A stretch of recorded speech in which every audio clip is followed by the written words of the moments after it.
Slovenija, doktorica Zdenka Čebašek-Travnik, predsednica Zdravniške zbornice Slovenije, profesor dr. Zvezdan Pirtovšek z Nevrološke klinike v Ljubljani, doktorica Polona Rus-Prelog z Univerzitetne psihiatrične klinike v Ljubljani, Miha Kastelic, član Evropske delovne skupine oseb z demenco in član Slovenske delovne skupine, in pa docentka doktorica Milica Kramberger, vodja Centra za kognitivne motnje na Nevrološki kliniki.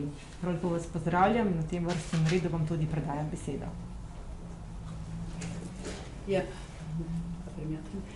Lep pozdrav vsem, ki ste se danes zbrali na tej tiskovni konferenci. Najprej bi se lepo zahvalila Zdravniški zbornici in dr. Čebašek-Travnikovi za to priložnost, da smo ponovno tukaj ob svetovnem dnevu Alzheimerjeve bolezni. Namreč september je svetovni mesec Alzheimerjeve bolezni na pobudo Svetovne Alzheimer organizacije in v tem mesecu želimo vse članice te organizacije, ki nas je več kot 100 držav, da z vsemi javnimi dogodki, čim več javnimi dogodki, opozorimo družbo na problem demence. Demenca je največji zdravstveni, socialni in finančni problem današnje družbe, najdražja bolezen, število bolnikov pa hitro narašča. No, da bi pokazali, kakšno je stanje na področju demence, je letos slogan Alzheimer International Spregovorimo o demenciji. Na glas smo še mi dodali. Zakaj? Zato, ker se demence še vedno drži zelo, zelo velika stigma, povsod se o njej premalo ve, premalo govori, bolniki živijo v izolaciji, družine so izolirane, no in skratka, potrebno je res spregovoriti na glas, da bi vsi prepoznali tudi v Sloveniji, kakšni so prvi znaki demence, kako prepoznati in opaziti znake, da bi bolnika, ki kaže take znake, pripeljali čim prej do družinskega zdravnika. Taka je pot. Moram poudariti, da je prve znake težko prepoznati in zato je zelo pomembno, da jih vsi prepoznamo in vemo in da takega človeka pripeljemo do družinskega zdravnika, ki potem pošlje osebo naprej k specialistom, ki postavijo diagnozo. Zakaj je pomembna diagnoza? Rečemo timely diagnoza, zgodnja diagnoza. Prej, ko človek dobi diagnozo, zdravila bolje učinkujejo in skratka je to zelo pomembna pot. No, po diagnozi je pa seveda zelo pomembno zdravljenje, ustrezno zdravljenje in postdiagnostična podpora. Postdiagnostična podpora je tudi omenjena v naši strategiji za obvladovanje demence, ki smo jo sprejeli 2016. V skupini za postdiagnostično podporo seveda so strokovni delavci, tako zdravstveni, socialni, psiholog, strokovnjaki za reševanje finančnih, pravnih stvari, ker je zelo pomembno, da družina dobi to podporo in si organizira življenje. Demenca, veste, da traja dolgo, 10 do 15 let. No, in da bi v Sloveniji še bolj približali demenco in jo naredili bolj vidno, smo začeli pred več kot 2 letoma odpirati demenciji prijazne točke. Prvo smo odprli pri varuhinji človekovih pravic Vlasti Nussdorfer. Moram reči, da nas je izredno pozitivno presenetil velik odziv slovenske javnosti, vseh najrazličnejših inštitucij, ki so pokazale interes za odpiranje teh točk. To pomeni, da smo še humana družba, da imamo občutek za ljudi. No in točke smo odprli najprej po domovih, po veliko knjižnicah, po lekarnah. Drug mesec odpremo točke v 23 gorenjskih lekarn, bo postalo demenciji prijazna točka.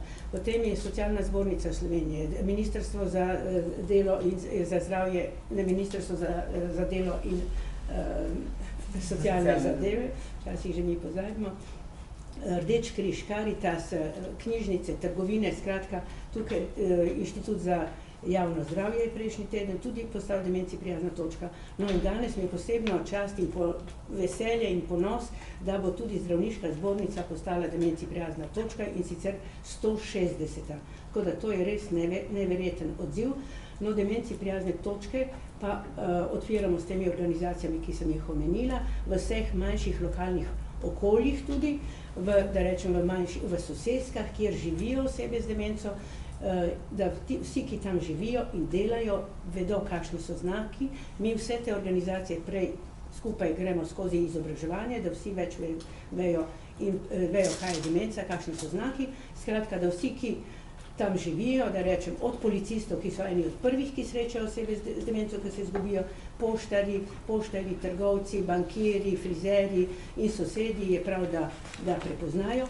S tem lahko zelo, zelo veliko prispevamo k temu, da te osebe z demenco namreč največ živi doma. In to ne samo v Sloveniji, ampak povsod, to lahko rečemo več kot 90%, ker bolezen traje dolgo.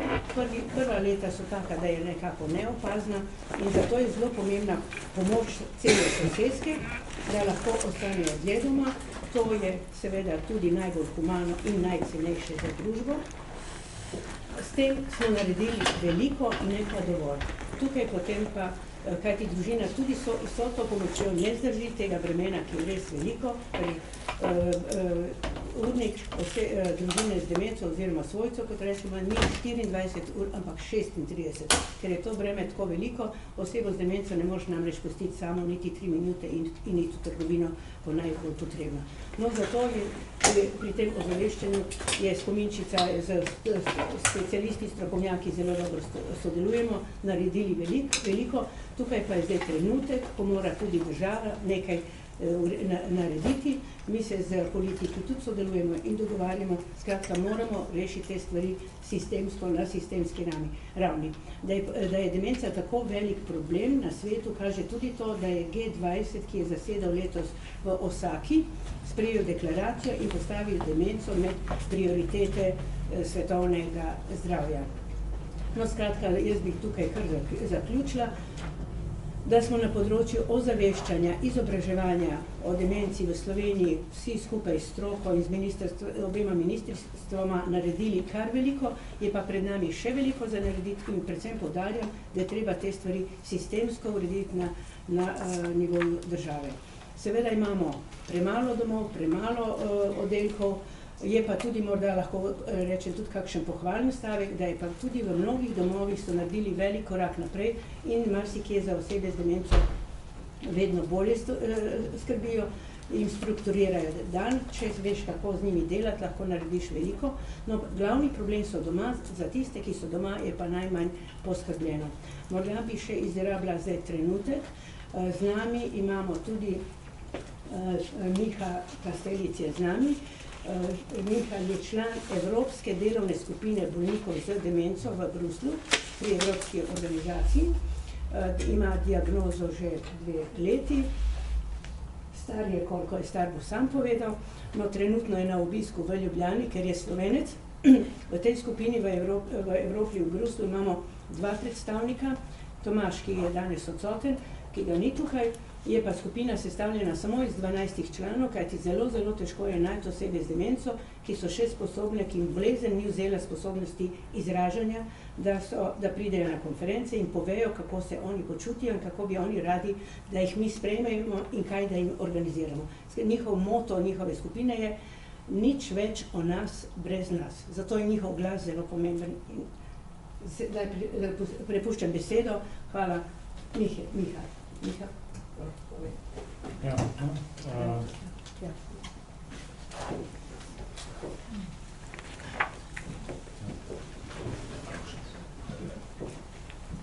Z njim je tudi njegova mama, ker je seveda potrebno spremstvo.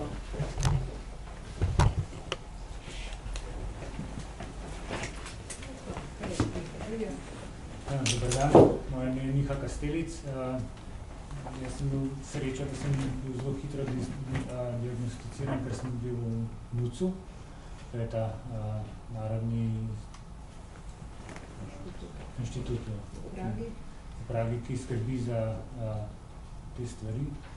Tako da so me zelo hitro postavili na to, da je to demenca in so mi takoj začeli dajati ta zdravila, ki to upočasnjujejo. Koliko ste stari? 46. Ja, to so primeri mlajših. Demencija ponavadi zadene ljudi od 65. Tu pa tam je pa tudi nekaj ljudi, ki so mlajši. Skratka, Miha je tukaj z nami, ima 3 mladoletne otroke in vesel je, da je z nami lahko tukaj in da nekaj pove. Z njim je njegova mama, ker seveda, ko smo rekli, osebe z demenco ne morejo same, ker imajo zelo hitro problem znati se orientirati in se 1, 2, 3 zgubijo, zato je pomembno, da v sosedski vsi vemo in prepoznamo, in ko vidiš človeka, ki je malo drugačen in išče kaj, je prav, da pristopiš in pomagaš, ne? Tako. Dobro, v redu. Lahko potem poznaš še kaj vprašati. Dobro, hvala.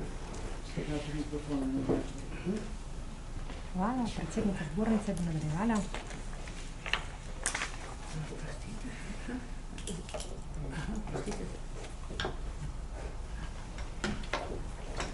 Hvala, pozdravljeni še z naše strani, strani Zdravniške zbornice, ki zavzeto pomaga in sodeluje z organizacijami, ki združujejo paciente. In kadar je z njihove strani izražena želja po sodelovanju in vedno odpremo vrata s spominčico, zdaj že skoraj da tradicionalno gostimo vsak september. In ob tem bi rada omenila še tudi pokojnega kolega profesorja Aleša Kogoja, ki je pravzaprav začel to dejavnost, s katero se danes upravičeno vsi ponašamo. Pri demenciji gre za bolezen, ki je stigmatizirajoča. Kaj to pomeni? Pomeni, da ljudje, ki to bolezen imajo, doživijo različen ali pa nepravičen sprejem pri svoji okolici in šele, če razumemo, zakaj pri bolezni gre, lahko ustrezno pristopimo, torej da tem ljudem pomagamo. Demenci prijazne točke so pomembne iz več vidikov. Ne samo zato, da neka potencialna oseba, ki bi zašla recimo v prostore Zdravniške zbornice, dobi nek ustrezen odziv, ampak imajo še en drugi pomemben element. Namreč to, da usposabljanje zaposlenih, se pravi tisti, ki tukaj delamo, prinese njim eno dodatno vrednost, dodatno znanje, ki ga lahko potem uporabijo v svojem življenjskem okolju. Po usposabljanju, ki smo ga imeli tukaj in ki je bilo obvezno za vse zaposlene na zbornici, se je razvila živahna razprava in moram reči, da so vsi izrazili hvaležnost, da je spominčica to organizirana, pohvalili oba predavatelja, strokovnjaka, ki sta res znala približati bolezen ljudem, ki niso profesionalci. Torej, zelo, zelo pozdravljam te aktivnosti in ko bomo imeli 1000 točko, bomo imeli v profeško zbornici. To malo. Hvala, toliko bi jaz za začetek. Hvala, profesor Pirtošek. Ja, najprej zahvala organizatorjem, da mi dajo skoraj da vsako leto možnost, da v teh jesenskih dneh podam eno kratko, morda osebno obarvano refleksijo področja demenc. Zahvala zbornici, ki nas res vedno nam podaja torej roko in seveda ne nazadnje tudi zahvala medijem, ker moram reči, da nas vsaka leta spremljate in da verjetno marsikateri uspeh, na katerega smo danes ponosni, ne bi bil tako velik, če tudi vi ne bi zelo uporno v težavah bolnikov, pa tudi delavcev, ki delamo na področju demenc, če jih ne bi poudarjali. Zdaj, Slovenija seveda ni otok v Evropi, kar se tiče starih ljudi, sledimo trende, vse bolj starajoče se torej družbe, je pa Slovenija prva v Evropski uniji po tem, kako hitro se staramo, se pravi, nismo najstarejši, se pa kot država najhitreje staramo. V ta sklop seveda potem prihaja tudi težko breme vseh z starostjo povezanih bolezni, pa naj si bo to revmatizem, naj si bodo to kardiovaskularne torej bolezni ali pa nekatere kronične nevrodegenerativne bolezni, med katere spada Alzheimerjeva bolezen.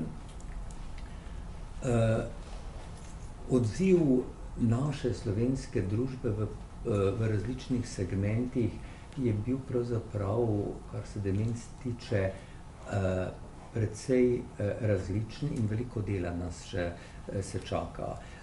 Kar se tiče medicine, moram reči, da seveda v svojih segmentih na frontni liniji izpolnjuje to, kar se pričakuje od ene take pomembne javnozdravstvene težave, kot je torej demenca. Imamo uvedene mehanizme za zelo zgodno diagnostiko in že če pogledam obraz svoje ambulante, moram reči, da še pred 10 ali 15 leti so v mojo ambulanto prihajali samo ljudje z zelo razvito torej demenco, dostikrat taki, ki niso prepoznali več svojih otrok ali recimo niso vedeli, koliko so stari in podobno. Danes moram reči, da vsaj tretjina bolnikov, ki potrkajo na vrata naše kognitivne ambulante, je ljudi, ki so ali v zelo zgodnji fazi torej demence, kjer lahko kot zdravniki in kot družba potencialno ogromno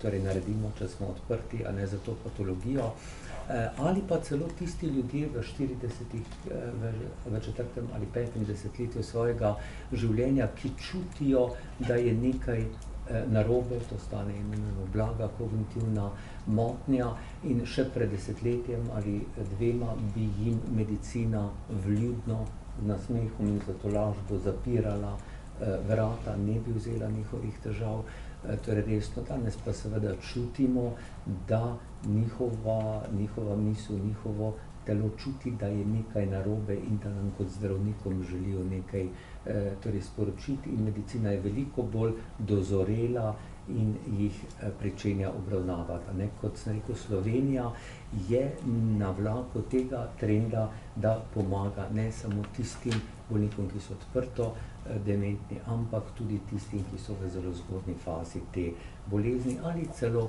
pred formalno diagnozo. Zelo uspešno smo se vključili v evropske projekte in moram s ponosom povedati, da smo eni izmed tistih, ki imajo tesne povezave z najboljšimi centri na svetu, tudi na ta način, da pošiljamo tja svoje strokovnjake, kjer se izobražujejo in da, kot bo verjetno Milica povedala, ne, sodelujemo aktivno v mnogih evropskih projektih. Kar nas čaka, ker nismo dobri, je na področju medicine je širše delo, organizacijsko delo, kjer moramo v Sloveniji ustanoviti mrežo tako imenovanih spominskih klinik v mnogih krajih, kjer bodo ljudje lahko potrkali ali v strahu za svoj spomin ali zaradi tega, ker opažajo prve spremembe pri svoji ljubljeni torej osebi ali ker so kot skrbnik popolnoma izčrpani in psihološko in finančno izžeti. Tukaj nas čaka veliko delo. Kar se tiče sociale, tudi sociala, moram reči, da se je v zadnjem času ozavestila, da se veliko o tem pogovarjamo, da imamo čudovite primere domov, ki so dobili tudi evropsko nagrado pristopa, ne spomnim se, Maribor, ki so dobili evropsko pohvalo, pa vendarle nas tukaj čaka Sizifovo delo, ki se ga moramo lotiti takoj, kako ljudem z demenco zagotoviti, da čim dlje ostanejo v svojem stanovanju, z svojimi slikami, z svojimi starimi kavči, z možem, ki skrbi. Potem, ko je pa potrebno, pa gredo v dobro organizirane druge načine bivanja, kot so bodisi varovana stanovanja ali za to usposobljeni domovi. Tukaj nas čaka resnično Sizifovo delo, ki se ga moramo lotiti včeraj. Kar se tiče politike, se mi zdi, da je pogumno in med prvimi v Evropi naredila prvi korak. In to je bil korak sprejetja strategije, ko smo kot družba rekli, poglejte, to je problem, ki se ga moramo lotiti. Jaz moram reči, da se mi zdi, da je v zadnjem času delo nekoliko zastalo, sedaj je čas akcijskega plana, kjer pa moramo realizirati vsaj del teh naših želja, kako pomagati bolnikom in skrbnikom z demenco. Je čas akcijskega plana, je čas vzpostavitve vseh teh zakonov, za katere se borimo, o dolgotrajnih oskrbah, mnogi zakoni, ki so namenjeni in bolniku in pa delavcu na tem področju.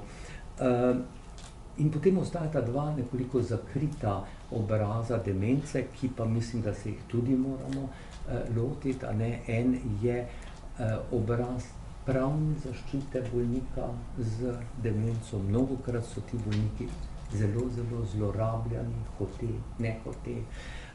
Velike težave so s tem, kaj in kako bo z njihovim premoženjem, z financami, a ne. Veliko nekih pravnih lukenj. In moram reči, da včeraj sem bil s slovenskimi pravniki in sodniki, bil je tudi varuh človekovih pravic, a ne, in sem med ostalim v predavanju predstavil zelo lep model, ki ga ima v Manchesteru, imenuje se Pravna klinika, ki je nekaj podobnega kot v Sloveniji, kjer imamo to ambulanto za osebe brez zavarovanja, a ne, entuziastični pravniki z pomočjo društev bolnikov, kot je pri nas Pomničica, vodijo tako imenovano pravno kliniko. Mislim, da je čas za našo družbo, da tudi to naredi. In seveda potem je ta tudi še zakriti obraz etične dimenzije, kjer moramo vzpostaviti jasno videnje bolnika z demenco kot bitja z dostojanstvom, a ne. Veliko moramo delati tudi na tem. Torej, če je logo letošnjega, ne, spregovorimo o demenci, kot pravi gospa Zlobec, spregovorimo o tem glasno. Tudi vas lepo prosim, da spregovorite, oziroma se vam zahvaljujem, ker spregovorite in v imenu tistih 30 000 bolnikov zdajle, ki še ne, ali pa že, ali pa bodo jutri težko izrazili svojo misel, kakor tudi v imenu tistih približno 90 000 ljudi, ki bodo v tej situaciji sredi tega stoletja. Hvala. Doktorica Rus Prelog.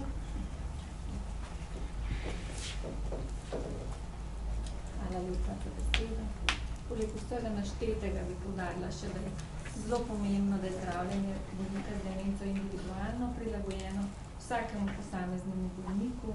Poleg zgodne diagnoze, kot je bilo že omenjen, in pravočasne diagnoze, pa je pomembno, da lajšamo tegobe bolnikov z demenco v vseh fazah napredovanja bolezni, od zgodnjih stopenj pa vse do napredovalih. Tudi na Univerzitetni psihiatrični kliniki Ljubljana se zavzemamo za vpeljavo novih pristopov zdravljenja, tako farmakoloških, se pravi zdravili, kot tudi nefarmakoloških. Pomembno pa je tudi ob pričakujoči epidemiji demence, kot smo slišali, da poskrbimo za konstantno izobraževanje, ne, širše javnosti in tudi, da poskrbimo za svojce in negovalce in z ustreznimi psihosocialnimi podpornimi ukrepi. Nujno je pa tudi dobro sodelovanje med različnimi družbami na terenu, med primarno in sekundarno zdravstveno oskrbo pa ostalih oskrbi za dementne bolnike in tudi za starostnike nasploh. Hvala. In še docent doktorica Kramberger.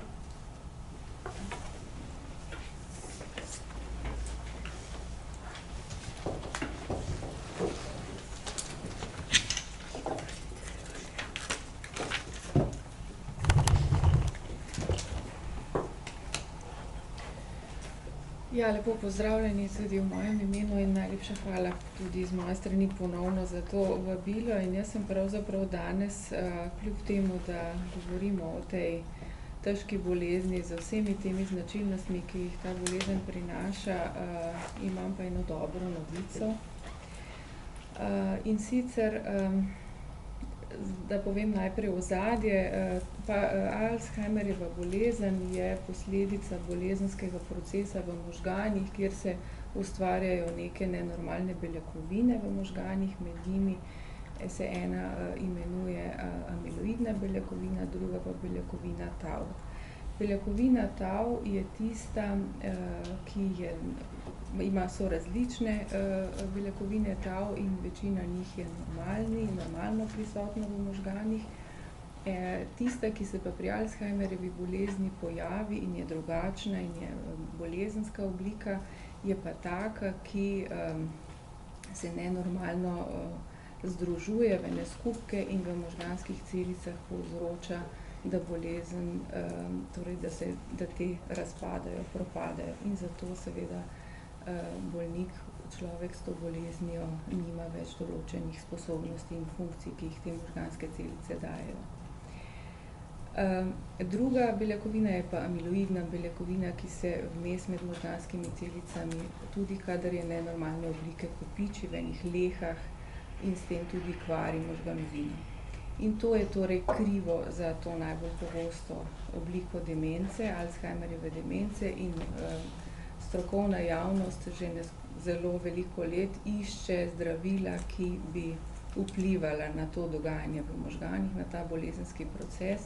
In večina naporov je bila usmerjena v vpliv na to amiloidno beljakovino, ki se zunaj kopiči. In vedno znova, tudi letos pomladi, smo slišali na svetovnem kongresu, da so te študije, ki so to proučevale in preizkušale, bile ponovno neuspešne, kljub temu, da je bilo res eno zelo obetavna učinkovina v preizkušanju.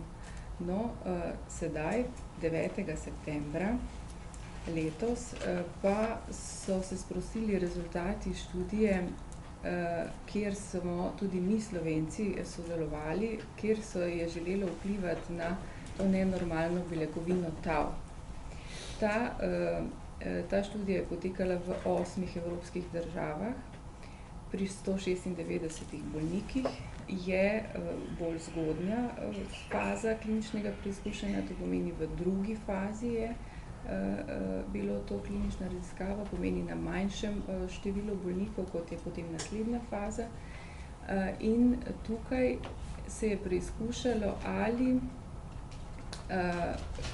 kakšen se bo razvil imunski odgovor bolnikov z začetno obliko Alzheimerjeve bolezni na cepivo, ki so ga bolniki prejeli. Bolniki so prejemali v obdobju 2 let cepivo s to patološko obliko beljakovine tau. In rezultati te študije so zelo spodbudni. Pokažejo, da v primerjavi s tistimi, ki so prejemali placebo, se pravi neaktivno učinkovino, da so bolniki v 98% ustvarili zelo močan imunski odziv na to cepivo. Posredno pa so se pokazali tudi ugodni rezultati na druge označevalce v telesu, ki kažejo na proces propadanja nevrodegeneracije. In ugodni rezultati so se pokazali tudi pri tistih, ki so prejemali to učinkovino na testih miselnih, kognitivnih funkcij in tudi na testih slikovnih metod. In rezultati so bili še posebej ugodni pri mlajših bolnikih. Tako da vse to skupaj je bilo prepričljivo, torej spodbudno, pozitivno rečemo, kot pozitivni rezultat študije. In to je seveda korak, ki omogoča, da bodo v tem podjetju, da bodo v tem podjetju lahko napredovali v naslednjo fazo klinične raziskave. To je 3. faza, to je tista, kjer se vključi 3-krat več bolnikov, kot je bilo v tem primeru, vsaj še v več različnih državah, in se jih ponovno spremlja vsaj 3 leta. In če je to uspešno, potem lahko upamo na zdravilo čez nekaj časa v lekarni. Se pravi, to je pravzaprav prva učinkovina, ki je dejansko, za katero je dokazano, da ima v tej fazi torej ugoden vpliv na ta proces v možganih. Je pa seveda potrebno vedeti, da je potrebnih še teh naslednja 3 leta. Ampak odziv je zelo močan, zelo prepričljiv in tudi strokovni svet te študije, ki je sestavljen seveda iz vrhunskih strokovnjakov, je zelo optimističen ob teh rezultatih. Mi, ki smo sodelovali v Sloveniji v kliničnem centru v Mariboru in Ljubljani z 11 bolniki, smo seveda te informacije zelo veseli. Bilo je veliko napora za bolnike, ki so sodelovali, tudi izvajanje take študije je zahtevno in nam daje pravzaprav nekaj ugodnega za naprej.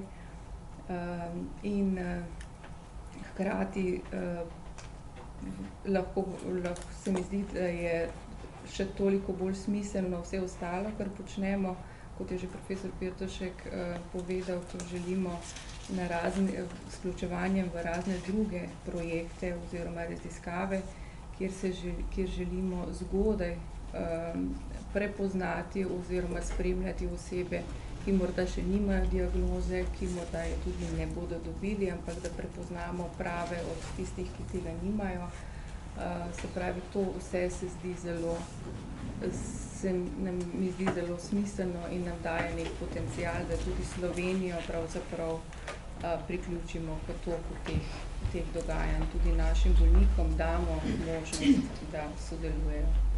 Hvala lepa. Hvala vsem deležnikom. Profesor Pirtošek je v stiski časom nas je moral predhodno zapustiti, sedaj predajam besedo vam novinarjem za vprašanje.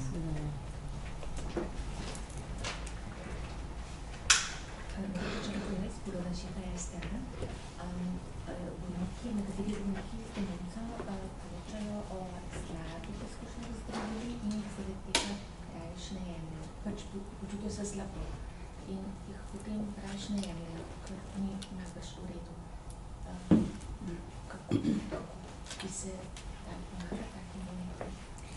Zdaj, ta zdravila, ki jih imamo na voljo za sedaj že vrsto let v Sloveniji pa drugje po svetu za zdravljenje demence Alzheimerjevega tipa, so takšna, da se jim reče, da so simptomatska zdravila, se pravi, nadomeščajo eno živčni prenašalec, količino tega v možganih, ki se imenuje acetilholin, in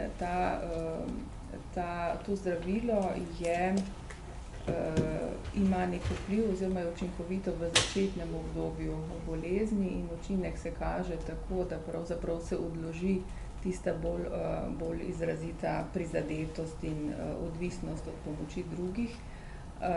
Ta čas se torej odloži. Je pa seveda zaradi učinkovine same so možni stranski učinki in zato je pa tako zelo pomembno, da zdravnik, ki predpiše zdravilo, da je o teh možnih stranskih učinkih poučen, da tudi da zdravilo pravemu, torej bolniku, za katerega ve, katero diagnozo ima. So namreč tudi oblike demence, pri katerih so ta zdravila, rečemo, kontraindicirana, se pravi, niso priporočljiva, lahko povzročijo poslabšanje stanja, ker pogosto povzročajo občutke slabosti, siljenja na brukanje, mogoče kakšne prebavne težave, so v teh letih dolgih, kar so ta zdravila že na voljo, tudi spremenili oblike zdravil, od tablet so naredili kapsule, iz kapsul so potem naredili tudi obliže in s tem se je tudi prenosljivost pri različnih bolnikih izboljšala. Tako da zelo pomembno je, torej, da vemo, katero diagnozo zelo verjetno oseba ima, da to ustrezno določimo in da potem glede na posameznika damo zdravniki ustrezno zdravilo. Tudi če ima Alzheimerjevo bolezen, mogoče ne sme dobiti takega zdravila zaradi težav s srcem ali kakšnimi drugimi. Hvala. Lahko jaz tukaj se kot laik vključim. Mi smo se ob tem tudi malo naučili, da rečem, slišimo tudi za taka vprašanja. Mi kot laik, to sem hotela reči, mi kot laiki slišimo, jaz sem tudi doktor Kogoja, vsak človek drugače reagira na zdravilo in je potem dobro se pogovori z zdravnikom, da zamenja zdravilo in da morda neko drugo, ki je bolj učinkovito in nima tako veliko stranskih vplivov. Tako da to velja tudi poskusiti. Tako da, če pacient je pa najslabše, da človek neha imati zdravilo, je boljše se pogovoriti z zdravnikom, povedati težave in najti morda vzeti drugo zdravilo, ki ne bo imelo toliko stranskih učinkov To slišimo mi veliko krat, zato je prav, da vsi vejo, ki imajo te težave doma, da lahko se pogovoriš z zdravnikom. Lahko Sara Volčec.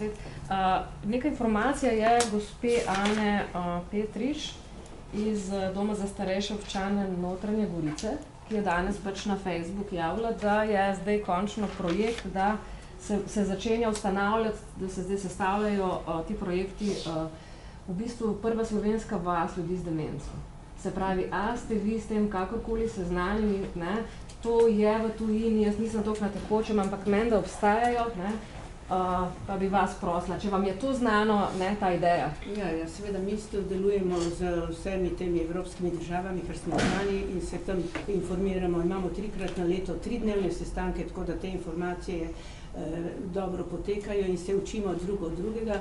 Te vasi ponekod so, je pa tudi opozarjajo, da na en način vasi so tudi izolirajo bolnike, da je pravzaprav bolje, da so ljudje in družine vključene v prostor in kraj, kjer živijo, kot da jih posebej izoliraš.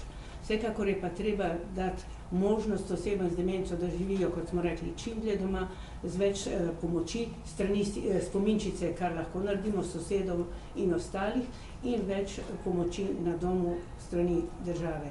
No, v domovih pa se stvari že marsikje spreminjajo. Skratka, vsi iščemo načine, ki so bolj človeku prijazne oziroma demenci prijazne. Jaz bi tukaj še povedala eno stvar, kar specialisti in strokovnjaki z področja in demence in starejših in domov pri nas zelo cenijo. Namreč ta povezanost slovenskih domov z lokalnim okoljem, kot je recimo Fužine, so izredno povezani z celo sosedsko, cela sosedska hodi k njim in takih domov mi imamo veliko. Tako da lahko pridejo ljudje z otroci, s psičkom na kavo, na kosilo, da se starejši, ki tam živijo, ne počutijo osamljeno. Fužine konkretno ima več kot 700 članov izven doma, ki hodijo k njim na različnejše aktivnosti. Tako da te stvari zunanji strokovnjaki iz teh področij zelo, zelo cenijo. Naši domovi, veliko teh domov vozi hrano starejšim v okolici. Skratka, ta način povezave je zelo, zelo pozitiven, ker prinaša dobro tako tistim, ki so zunaj, da se privadijo, da bojo morda šli enkrat v dom, ko bojo potrebovali, da ne bojo imeli predsodkov in stigme, ker tam je tudi velika. Se veste, da veliko starejših noče v dom, ker se boji in mislijo, da je to res grozno. No, tako da v naših domovih je veliko tudi pozitivnih stvari, veliko dogajanja, seveda je pa še veliko stvari, ki jih tudi moramo izboljšati, da ne omenjamo standarde, normative, slabe plače, to vsi vemo, tako da tukaj probamo za politiki kaj vplivati in spremeniti. Bi ob tem povedala, da imamo konferenco v Gorici, 8.9. november, da je častni pokrovitelj predsednik vlade Marjan Šarec, bil je tudi pokrovitelj prejšnje konference, ki smo imeli 25. maja, tako da vidiš, da imajo razumevanje in mi pričakujemo še korak naprej, še malo pomoči. Upamo zdaj, ker je proračun tik pred sprejetjem, da bo dokončno postavko investicije v domove dvignili, ker 10 ali 15 let ni bila spremenjena. Tukaj so recimo problemi. Skratka, strani države so potrebna večja sredstva za starejše in za tiste, ki potrebujejo pomoč tudi doma. Ker stvari moramo reševati in to hitro, kot je rekel profesor Pirtošek, ne čez 10 let, ker zdaj vsi govorimo o tem, povsod se piše, premika se pa še vedno premalo.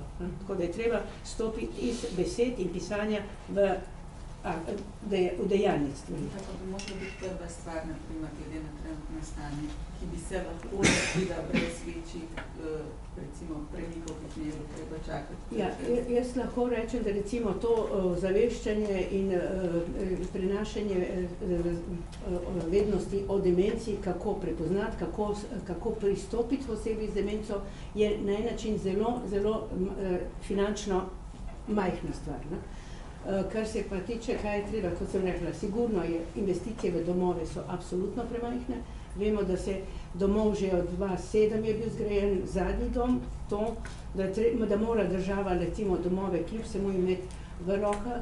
Mislim, da ni prav, kar imamo že zdaj, veliko privatnih domov, No tukaj so, nekako država mora, mislim ne mora, to ne maram govoriti to besedo, je prav, da poskrbimo za svoje starejše, ki jih je vedno več. Jaz sem sicer se opravičujem, zamudila začetek in verjetno ste povedali številke, ne? Pa še to, prenešeno mi je, da naj bi se strategija za demenco zaključila 2020, ne? Se pravi, verjetno ste že v pripravah za novo, ne? Se pravi, no, to, ne? Kaj sledi, pa mogoče, če so kakšne, se to vas lahko pol tudi, no? Ja, to absolutno smo. Mi smo od strategijo sprejeli 2016, Svetovna zdravstvena organizacija je sprejela svetovno Action Plan 2017 in takrat smo leta 2017 smo bili 27 držav na svetu, od 194 članic je Slovenija imela strategijo. To je že pozitiven korak, kajti brez strategije bi mi težko napredovali.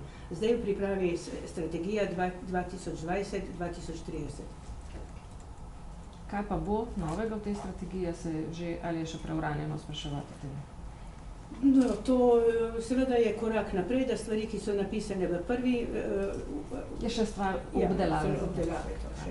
Kako pa se je kaj realizirala na tiste prve strategije z 2016, če zdaj že malo lahko pogledate? Ja, recimo, takoj en mesec po podpisu strategije je takratna ministrica za zdravje, je bila ustanovljena akcijska skupina, ki je bil tudi profesor Pirtošek, Milica, Kramberger in še nas nekaj.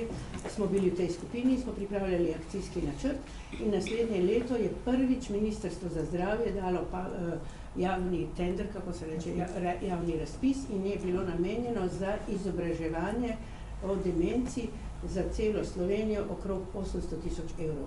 In takrat nas je bilo na tem javnem razpisu izbrano 7 izvajalcev.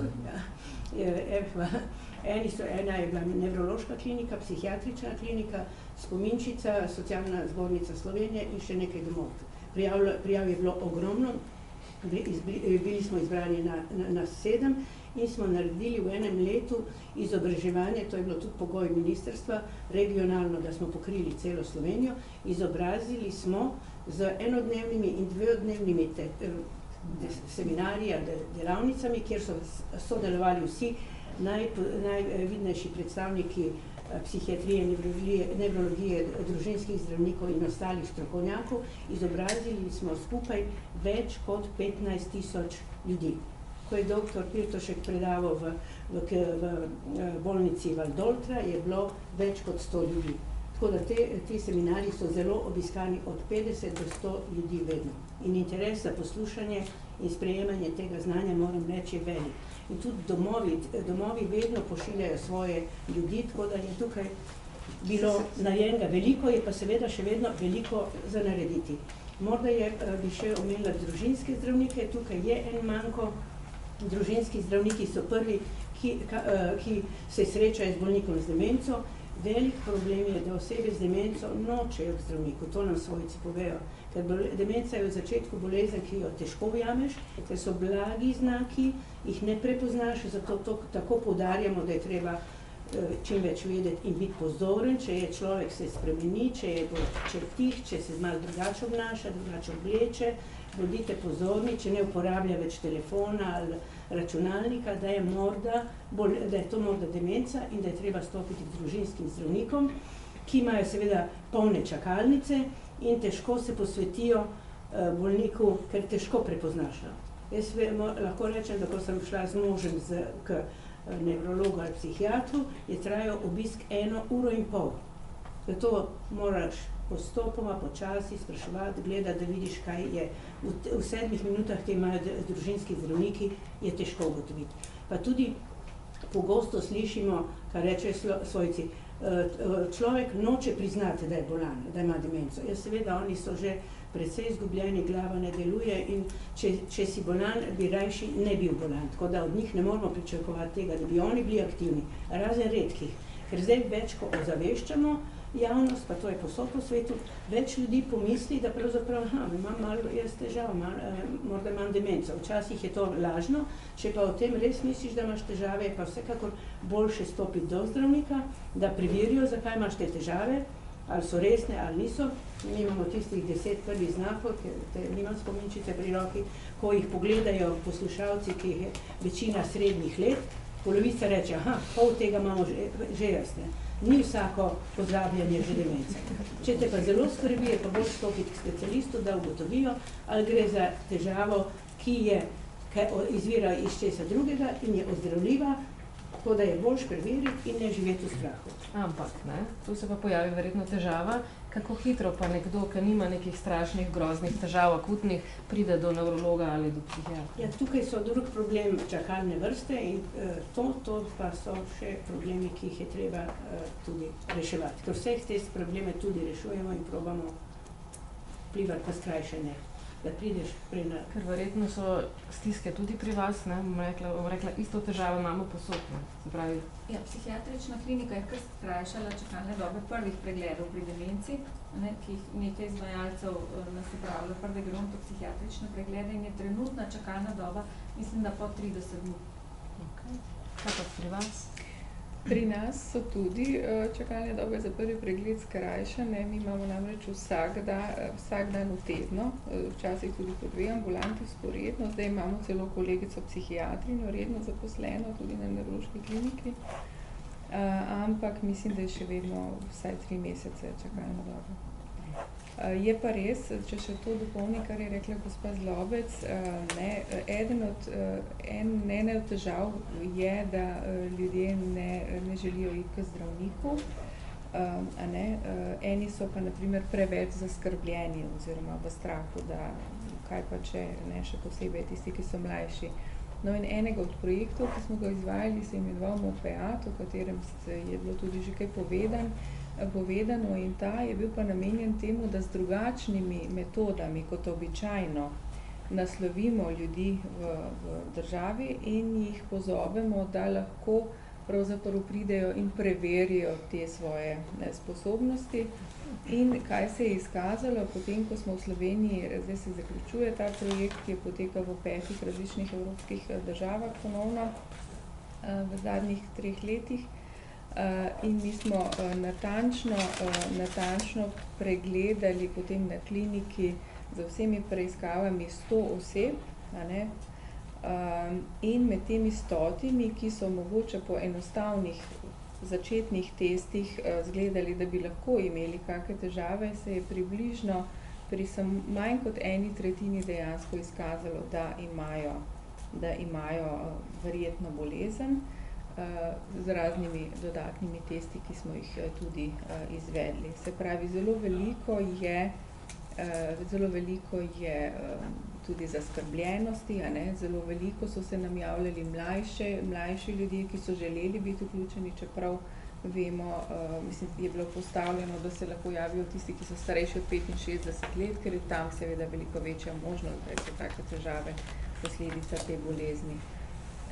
Tako da to ozaveščanje, ta pozornost, da smo sami nase pozorni na svojega bližnjega, je seveda izjemno dobra.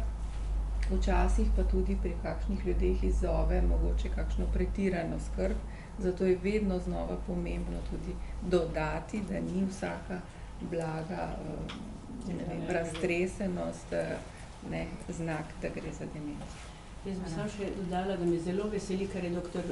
Krambergerjeva prej povedala o tej klinični študiji, kajti milijoni ljudi na tem svetu so uprti v raziskovalce in v čakanju novega, boljšega zdravila, kot smo že rekli, da je od 2-3 ni novega zdravila, da je to področje, kjer edino na področju demence v tako dolgem obdobju niso našli nobenega bolj učinkovitega zdravila, tako da zdaj smo seveda vsi kljub vsemu optimistični, bi še pa povedala, da je denarja za raziskave, ki so zelo drage, premalo, zato so se vključili tudi politiki v to, da dajo države več denarja. Več velikih študij je padlo v zadnjih letih in zadnjih par mesecih, in da je denarja za raziskave na področju demence 15-krat manj kot denarja na področju zdravil raka. Ker so za področje raka dali ogromne količine denarja za raziskave, so prišli do bolj učinkovitih zdravil in boljših rezultatov. In tega si tudi mi tukaj želimo.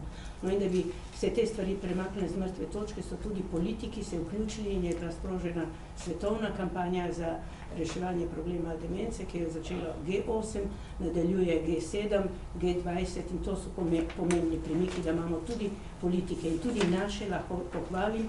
Vsi naši evropski poslanci so podpisali prvo pobudo, da postane demenca prioriteta javnega zdravstva in letos aprila, ko so bile evropske volitve, so tudi vsi podpisali novo pobudo, da postane demenca prioriteta javnega zdravstva, raziskav, inovacij in socialnega skrbstva. No, tako da to ni samo podpis, ampak je tudi ena zaveza in tudi, ko jih povabimo, zadnjič, ko je bila konferenca, ki je organizirala Inštitut za javno zdravje in Spominčica, se je udeležilo okrogle mize, so se 3 udeležili. Tako da so tukaj povezave in skupaj probamo stvari premakniti naprej in tudi, da bi, seveda imamo veliko upanje in željo in potrebo, da Slovenija dobi zakon o dolgotrajni oskrbi, ki bo poskrbel predvsem za tiste, ki so doma. Tiste, ki so doma in teh je največ, ne samo z demenco, tudi starejših in mlajših, ki potrebujejo pomoč. Tako da. Vprašam, če ima že kakšna objava te študije, ko ste jo omenjali? Ne, to je bila prva izjava za javnost, tako da ni objave, kot strokovni članek, mislite? Ne. Ali lahko še številka, koliko zboli na leto? Kolegica ga je zelo vidna, ampak mislim, da je še številka. Koliko jih je pri nas potem? Ja, Karmelica. Ja, v številkah natančnih je težko govoriti in to ne samo v Sloveniji, ampak povsod po svetu. Registra za demenco nimamo, to tudi v drugih državah skoraj redko kje imajo, je pa tudi v strategiji to zavedeno, da moramo se lotiti zbiranje podatkov o bolnikih z demenco. Vsak 4. samo ima diagnozo in to na svetu, ne samo pri nas, tako da to je tukaj delikatno, je pa treba delati na tem. Za Slovenijo so ocene, da je več kot 32.000 obolelih za demenco, za enega skrbijo 3 ljudje, tako da na hitro rečemo, da je Slovenija obremenjuje sigurno 100.000 ljudi že danes. Moje izkušnje pa, če tako povem, ko se pogovarjaš, ali ko prideš nekaj pa z receptorjem, govoriš ali s taksistom, ali z zdravnikom, ali s komarkoli, praktično vsak že reče, da ima koga v družini. Tako da to izgleda, da so dimenzije razširjenosti demence mnogo večje, kot si sploh mislimo. Tako zato je potrebno pisati in govoriti in res tudi hvala medijem, ker se veliko naredite na tem področju, da tisti, ki imajo že doma male težave, pa niti ne vejo, da je to demenca, da to slišijo ali preberejo in s tem pomagate, da pridejo prej do zdravnika, ker zelo pomembna je diagnoza za tistega, ki ima, da ve, ker Miha se počuti bistveno boljše, ko ve, da ima diagnozo, ker je lahko šel v invalidsko penzijo, dobil je pokojnino, če nimaš diagnoze, nimaš ničesar. Tako da to so zelo pomembne zadeve. No in seveda še druga stvar je zelo pomembna, da dobi družina postdiagnostično podporo, informacije, da se lažje pripravi na življenje. In mi slišimo pogosto stavek od svojcev, najbolj pogosto, če bi v začetku bolezni vedel po informaciji, ki sem si jih potem priboril sam, skozi izkušnje in težko življenje, ali jih dobil preko spletne strani, Spominčice ali knjig ali filmov, tega je vsega vedno več teh informacij, bi imel dosti lažje življenje. No, na tem področju je bilo narejeno velik napredek. Zdravilo žal ne, ampak odnos do bolnika z demenco, kako se jim približati, kako jim organizirati dan, kako z njimi komunicirati, se sporazumevati, tukaj pa je bil narejen velik napredek in Spominčica je tudi vključena v več evropskih projektov prav na tem področju. No, smo tudi partner v tem projektu, kjer je nevrološka klinika, to so tudi pomembne stvari, da sodeluješ in na ta način prenašamo znanje iz države v državo in skušamo pomagati bolnikom z demenco, stroki in seveda svojcem in vsem. Rekli ste vsak 4. v svetu in da so iste ocene tudi pri nas, ali to populacija, a veste, govorimo, ne vem, 70, to tako reč pomeni, da je vsak 4, za koga to velja? Ja, za starejše, to od 65. Starejši od 65. Od 65. In se pravi, vsak četrti po ocenah v svetu naj bi bil kandidat oziroma... Ne, imel diagnozo. Vsak četrti samo Ali ima to diagnozo. zelo veliko? Ne, v bistvu z staranjem, z starostjo se ta številka potem dramatično se podvoji vsakih 10 let, tako da v bistvu se te številke nanašajo na starost po 65. letu in potem, če bi se na tisto populacijo preračunavalo, ampak nima vsak četrti star 65 let, ampak v tistem razponu do naslednjega. Če to številko hočem reči... Vsak četrti samo ima diagnozo. Tako malo ljudi pride do zdravnika, da sploh dobi diagnozo. To je drugo. Če mi rečemo, da ima vsak četrti, veste, starejša, hitro bo prišlo do... Se veste, kaj mislim, kako uporabiti podatek. Od teh, ki domnevno imajo dobi diagnozo. Dejansko dobi diagnozo. To ni vsak četrti iz populacije. Vsak četrti, ki ima demenco, ima posebno. Vsak četrti dobi diagnozo, se pravi 3 so brez diagnoze. Kar pomeni velike težave doma. Doma ima človek se spreminja, vedno teže živi, ne samostojenje, vedno ne zna ne jest, ne pit, ne poveda, da je bolan. Imajo doma velike probleme. Boljše, da veš, da ima... Ja, razumem se, Ampak, če 32,000 po Sloveniji, a vi ocenjujete, kakšno naj bi bilo sivo polje?